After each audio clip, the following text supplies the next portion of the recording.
Bonjour chers camarades boursicotteurs, j'espère que vous allez bien. J'ai récemment été impliqué dans une joute amicale sur Twitter avec Fabien Major. Si vous ne me suivez pas encore sur Twitter, allez-y immédiatement en recherchant Joe Finance OG. Pour ceux qui ne savent pas qui est Fabien Major, c'est un conseiller financier québécois bien connu de la sphère publique, étant l'auteur de plusieurs livres et cumulant les apparitions à la télé et à la radio. La semaine dernière, M. Major a commenté un tweet de Pierre Poilievre dans lequel le candidat à la chefferie conservateur attribuait la cause de l'inflation élevée au pays à Justin Trudeau. Son tweet était accompagné d'une courte vidéo caricaturale dépeignant Trudeau comme le grand responsable des hausses de prix que nous subissons actuellement. En réponse à ce tweet de Pierre Poilievre, Fabien Major a tweeté ceci. Come on, un peu de sérieux, Justin est aussi responsable de l'inflation que de la prolifération des dindes sauvages. Éloignez-vous d'un groupe que je nommerai pas et un jour, vous serez peut-être pris au sérieux. En voyant la réponse de M. Major, j'ai moi-même répondu en disant, en tout respect de penser que les politiciens n'ont rien à voir avec l'inflation, c'est d'être le dindon de la farce. Vous aurez compris que je voulais faire une blague en référant à sa théorie caricaturale de la prolifération des dindons sauvages. Puis il m'a répondu, si vous pensez que Joe ou Justin dictent la politique monétaire à leur banque centrale, alors restez dans la volaille. J'ai ensuite rétorqué en tweetant « Heureusement, nous n'en sommes pas encore là. Toutefois, il faut reconnaître qu'il y a un effritement d'indépendance des banques centrales dans le monde depuis quelques années. D'ailleurs, ça me donne la chair de poule. » La joute à saveur de volaille s'est terminée ainsi. Toutefois, je pense que ça vaut la peine de faire la lumière sur le thème central de ces tweets, soit l'indépendance des banques centrales et à qui revient la responsabilité de l'inflation. Pour Pierre Poilievre, la Banque du Canada est une institution vassale à la merci des décisions politiques qui sont prises à Ottawa par Justin Trudeau et ses ministres.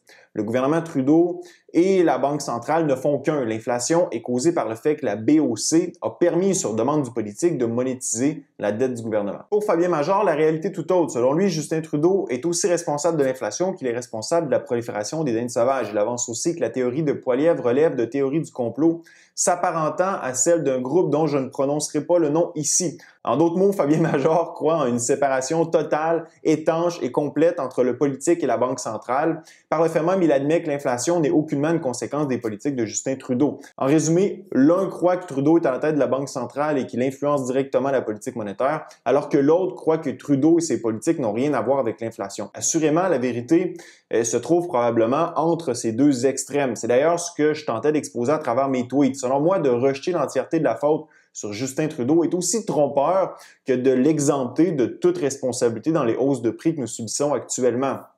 De penser que les politiciens et leur banque centrale entretiennent une relation platonique relève du royaume des licornes et des calinours. D'un autre côté, avancer que Trudeau est le Gutenberg de la Banque du Canada est tout aussi erroné. À mon avis, la séparation entre le politique et la Banque centrale, quoique réelle, est plutôt poreuse, flexible et fondamentalement théorique. Si les banques centrales jouissent d'une certaine indépendance par rapport aux politiciens, c'est parce qu'historiquement, les politiciens ont toujours été de piètres gestionnaires de la politique monétaire. La raison est bien simple, ceux-ci ont un incitatif à rendre le crédit abordable, conserver un bas taux de chômage et financer des programmes sociaux généreux et accessibles à tous afin de faciliter leur réélection et leur maintien au pouvoir. Ils ont la fâcheuse tendance à dévaluer la monnaie par l'augmentation de la masse monétaire. Comme on le vit présentement, la dévaluation de la monnaie s'exprime sous la forme de hausses de prix plus ou moins importantes et continues dans le temps. Pour éviter que la presse à monnaie tourne trop rapidement et que celle-ci soit manipulée par nos politiciens, une séparation théorique existe entre la Banque centrale qui gère la politique monétaire et le gouvernement qui gère la politique fiscale. Autrement dit, la Banque centrale détermine le coût de l'argent en dictant les taux d'intérêt et le gouvernement gère ses dépenses en fonction de l'intérêt qu'il doit payer sur ses emprunts. Par contre, cette indépendance n'a pas toujours été évidente. La ligne de séparation entre la politique fiscale et monétaire n'a pas toujours été tracée à gros traits. D'ailleurs, ce n'est pas nécessairement le cas aujourd'hui non plus. Aux États-Unis, la Réserve fédérale américaine est dans un perpétuel combat pour défendre son indépendance qu'elle réussit à conserver avec plus ou moins de succès, tout dépendant de l'administration en place à la Maison-Blanche. Par exemple, les années Nixon ont été marquées par une collaboration forcée entre la Fed et le gouvernement. Nixon a fait usage de son influence pour dicter la politique monétaire au président de la Fed de l'époque. Il lui força la main pour que les taux d'intérêt soient abaissés afin de faciliter sa réélection. Ce fut d'ailleurs un facteur important qui a participé à créer la crise inflationniste des années 70. On peut aussi penser à la crise financière de 2008, où le secrétaire au Trésor américain, Henry Paulson, et le président de la Fed, Ben Bernanke, ont concocté un plan de sauvetage de l'économie américaine qui amena la Fed à acheter des milliards en obligations américaines.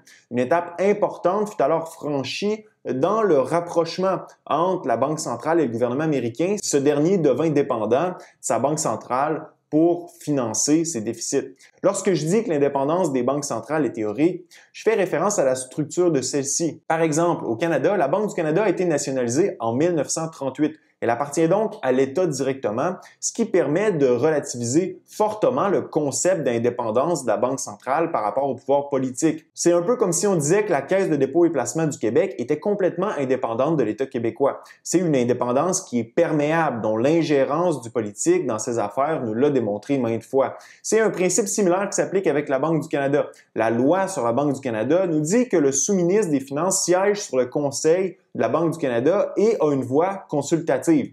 La loi nous dit aussi que le gouverneur de la BOC et le ministre des Finances se consultent régulièrement sur la politique monétaire et sur les rapports de celle-ci avec la politique économique générale. Autrement dit, il y a un canal de communication direct entre le politique et la BOC. De plus, en cas de divergence d'opinion sur la politique monétaire à suivre, le ministre des Finances peut donner par écrit des instructions au gouverneur de la banque sur la politique monétaire à suivre et celui-ci devra y adhérer obligatoirement.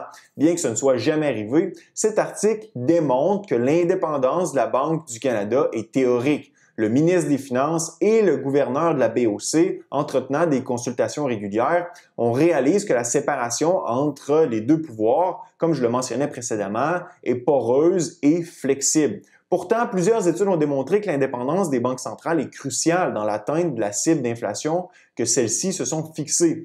Plus le politique s'ingère dans les affaires de la Banque centrale, plus l'inflation tend à être élevée. Malheureusement, la tendance actuelle est à l'effritement de l'indépendance des banques centrales à travers le monde. La politique s'ingère de plus en plus dans la gestion de la politique monétaire, que ce soit directement en tentant d'influencer la façon dont sont fixés les taux d'intérêt ou en imposant aux banques centrales des critères d'évaluation sociaux comme les changements climatiques, la justice sociale ou les inégalités de richesse, ou indirectement en imposant à la Banque centrale une politique fiscale expansionniste forçant son intervention sur les marchés au nom de la stabilité économique.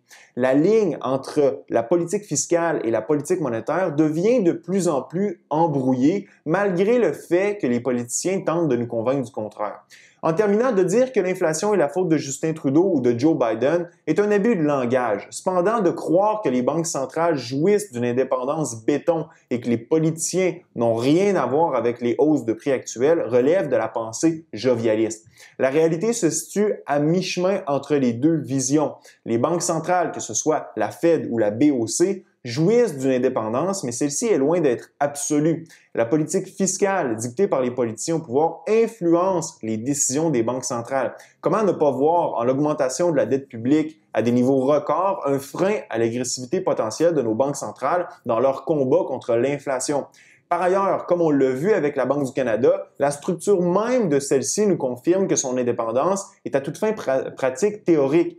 Au final, l'inflation est selon moi le résultat d'une mauvaise politique fiscale endossée par une banque centrale complaisante en perte d'indépendance. Est-ce la faute à Trudeau, à TIF ou au système monétaire actuel? À vous de voir. Laissez-moi savoir dans la zone commentaire ce que vous en pensez. Ce fut un plaisir d'être avec vous. À la prochaine.